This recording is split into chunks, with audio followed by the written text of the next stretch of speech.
Assalamu alaykum, hürmetli savoqdoshlar. Tayyiba darsxonamizga xush keldinglar. Biz bugun fiqh darsimizning 5-darsini o'qiymiz.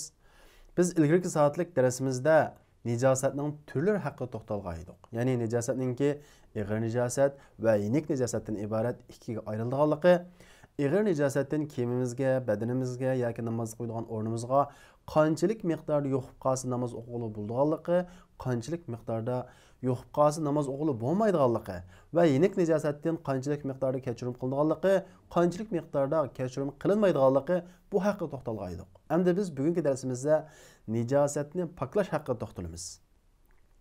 Unda bo'lsa biz darsimizni boshlaylik. Bismillahirrohmanirrohim. Tathirun najasa. Nijosatni pokizlash. Nijosatni qanday pokizlaymiz? Biz ilgirki soatlik darsimizda o'qigandek nijosatlar ichidan ko'zlan ko'gili bo'lganlar bor. Shundaqla ko'zlan ko'gili bo'lmaydiganlar bor. Masalan, qon kiyimimizga yo'qib qolsa, uni ko'zlan ko'gili bo'ladi. Agar suydik yo'qib qolsa, uni ko'zlan ko'gili bo'lmaydi. Unda bo'lsa, ko'zlan ko'gili bo'lganini yo'qotmoq oson. Ya'ni yusoq, uning izi qolmasa, bu poklangan bo'ladi. Shundaqo, endi ko'zlan ko'gili bo'lmaydiganini suydik yoki haroq o'xshash bundaq najosatlar kiyimimizga yo'qib qolsa, uni qanday pokizlaymiz? Uning poklanishning o'lchimi nima degan vaqtimizda oldin biz nijosatlarni ikkiga ayiramiz. Fama kana lahu minha aynun mar'iyya. O nijosatlardan uningki ko'zlan ko'gili bo'lgan ayni bo'g'ini, ya'ni bir ko'zlan ko'gili bo'lgan bir shakli bo'g'ini. Buni qanday pokizlaymiz degan chaqda fataharatuha zavalu ayniha. Uni taharati, ya'ni uni pokizlash, uning aynining, ya'ni o'zininki yo'q bo'lishi.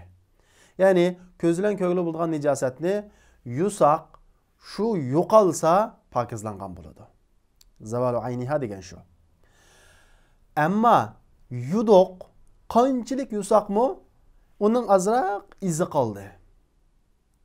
Bu qanday bo'ldi deganda illa ayyabqa min athariha ma yashuqqu izalatuhu deydi. Ammo uning izidan uni yo'qotish qiyin bo'lganlari buningdan mustasno. Ko'zlan ko'gili bo'lgan nijosatlar ichidanmi yusoqmi chiqmaydigan izi qilib qolsa, bu uningga ta'sir etkazmaydi. Ya'ni poklangan bo'laveradi. Masalan, uni yo'qotish qiyin bo'lgan ta'sirining bo'ldi desam, ikki xil narsa bo'ldi. Ko'p hollarda. Birisi puruqi. Yo'qib qoldi, yuduq chiqatdi, ammo azroq tegida puruq qoldi. Bu yana poklangan bo'laveradi. Yoki uningki azroq xaritidek iz qolib qoldi. Yuduq chiqatdi, puruqim qolmadi, ammo azroq xaritidek qancha yusoqmi chiqatmadi. Bu uningga ta'sir etkazmaydi. Ya'ni poklangan bo'laveradi. Endi nijosatning ko'zlan ko'gili bo'lganlarini bundaq pokizlaydi ekanmiz. Ko'zlan ko'gili bo'lmaydiganlarni qanday pokizlaymiz desanglar, fataharatuha ay yaghsila hatta yaghliba ala zannil ghasil annahu qad tahara. Wa la yutharu illa bil ghasl 3 marrat deydi. Uni pokizlash yo'g'uchining gumoniga u pokiz bo'ldi deb g'olib bo'lgan qadar deydi. Yo'q odam bu endi pokizlandi degan qarash kelgan vaqtida pokizlangan bo'ladi. Buning bir sharti bor. O qaysi? Wala yatharu illa bil ghasli 3 marrat. Eng aqalli o'lchimi 3 qatim yuvish kerak. Ya'ni 3 qatim yumay turib bizning gumonimizga pokizlandi deb qarab qolsaqmi hisob emas. 3 qatim yuvib bo'lgandan keyin uningdan keyin kelgan bizningki pokizlandi degan gumonimiz e'tibor qilinadi. Shunga deydi, "Wala yatharu illa bil ghasli 3 marrat." Pokizlanmaydi, faqat 3 qatim yuvishdan eng aqalli o'lchamda. Agar 3 qatim yuvibmi, ya'ni gumonimiz g'olib kelmasa, ya'ni gumonimizda pokizlanmadi deb qaragan bo'lsak, pokizlangan qadar yuvamiz. Buningda yuqorisining son cheklamasi yo'q, ammo tu'ning son cheklamasi bor. Qancha qatim? 3 qatim. Endi nijosatlardan pokizlashning turlari. Nimalar bilan pokizlaymiz? Faqat suv bilanmi? Undan boshqa pokizlash usullari bormi deganda albatta bor. Birinchidan biz nijosatlarni nima bilan pokizlaymiz? Suv bilan. Al-ma'u tahur bilen. Yani özü pakiz ve pakizlayalaydigan su bilen. O ma'ut tahur degan qaysi sular? 3 xil sifatlar qanday qolgan o'zgarmagan sular. Masalan, osmon suyi, ya'ni yomg'ir, o'stan suylari, dengiz suylari, quduq suylari va uyun, buloq suylari. Ikkinchidan, al-ma'i'ati tahirat qali'a. Yulub ağuchi, qali'a deganimiz, yulub ağuchi degan ma'noda, ya'ni pokizlug'uchi, pokiz suyuqliqlar bilan. Yuqoridagidek ma'ut tahur emas, ammo tahir pokiz sular, suyuqliq. Ama onun bu pakizlayalaydigan meynetni, nijosatni pakizlayalaydigan xususiyati bor. Masalan, eng aqallisi meynetni choy bilan pakizlab bo'ladi, bo'lmaydi. Albatta bo'ladi. Meynetni, ya'ni nijosatni choy bilan yo'qmi chiqarib bo'ladi. Bo'ladi undan pakizlasakmi? Masalan, asiru shajar, daraxt suylari, muz suylari, masalan, ona suyi masalan, pokiz shundaqo, kiyimimizga najosat yo'qib qoldi, ona suyi bilan yuvib chiqarib olsakmi-chi, bo'ladi. Uning boshqa o'xshash, demak, pokiz narsa bilan uning rangi yoki ta'mi yoki purq o'zgargan suyuqliqlar bilanmi najosatni yuvib chiqarib olsak, odat topadi. Uchinchisi dalk. Qirish bilan najosatni qirib chiqarib olsakmi-chi, bo'ladi. Nada? Kiyimimizdami? Yo'q. Al-khuf va an-na'l al-mutajannas. Ötük, oyqimiz deki zat-ı cirm, yani cismlik, onun cismi olan nicasatlar bilan nicasatlangan ötük ve oyqimiz o'xshash.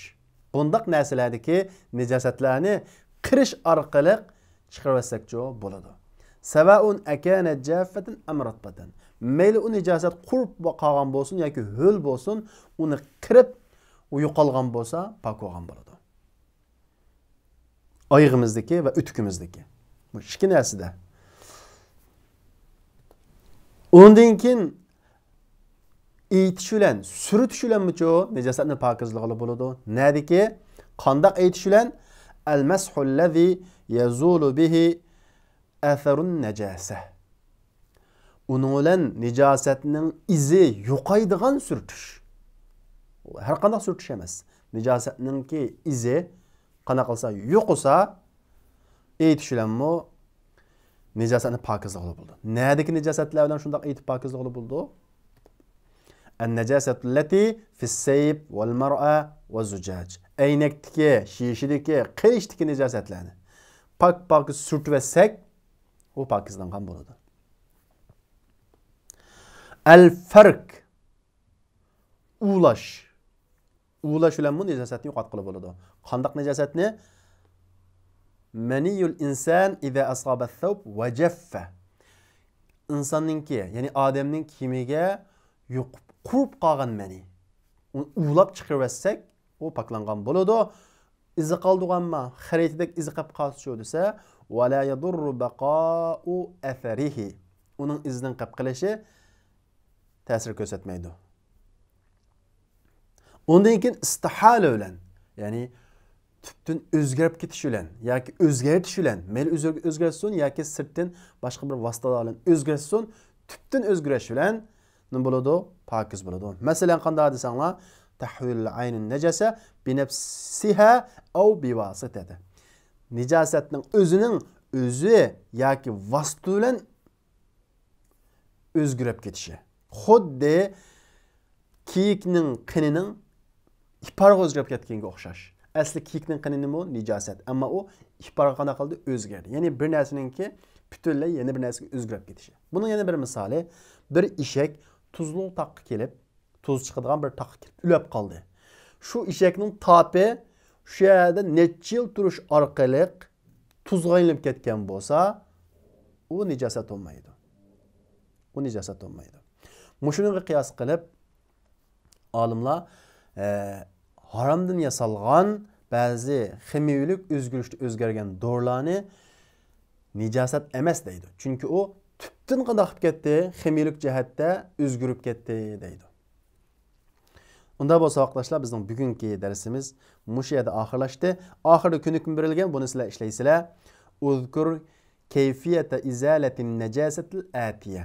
tüvendeki nijasatlarni yo'qotishning qandoq ekanligini, ya'ni qandoq yo'qotishni bayon qiling deydi. Birinchisi al-mani idza asaba ath-thawba wa lam yujaffif. Mani kiyimga yo'qdi, lekin qurmadi. Hul holatga meni qandoq yo'qtimiz? Uluvassak bo'lamdi. Qandoq qilgan bo'lsak, ya'ni o'lchamlik yo'qotish usulini yozsizlar. Ikkinchisi al-khamru idza asaba ala ath-thawb wa lam yura aynuhu. Haraq kiyimga to'kilib, uning o'zi ko'rinmadi. Qandoq uyimiz buni? Qandoq poklaymiz? İza asabatin najasa zat jirm ala al-hiza. Ya'ni jirim degan zati jirim deganimiz tutquli bo'ldigan demakchi. Tutqildigan bir nimelik jirim. Bir shakli bor demakchi hamda. Oyog'imizga bir shakllik bir najosat yo'q qolsa, ya'ni ko'gil olmaydigan demakchi emas. Zati jirim deganimiz xuddi haraqqa o'xshashmada singib ketadigan, munda emas. Masalan, to'xipoqlari, kalapoqlarga o'xshash manda jirim, zati jirim, shakllik, jismi va jismlik yoki. Jismlik najosat oyog'imizga yo'qib qolsa, qanday qilamiz? Uni qanday yo'qitamiz? İza sharibal kalbu fil ina. It qachida suv ichgan bo'lsa, u qachini qanday poklaymiz? Buni yazsizlar. Unda bo'lsa o'qitashlar, bizning bugungi darsimiz mush yerda oxirlashdi. Kelarki soatlik darsimizni ko'rishaylik. Assalomu alaykum. اطلب العلم أخي فهو درب به نور به ترقى به تحيا عالما حرا فخور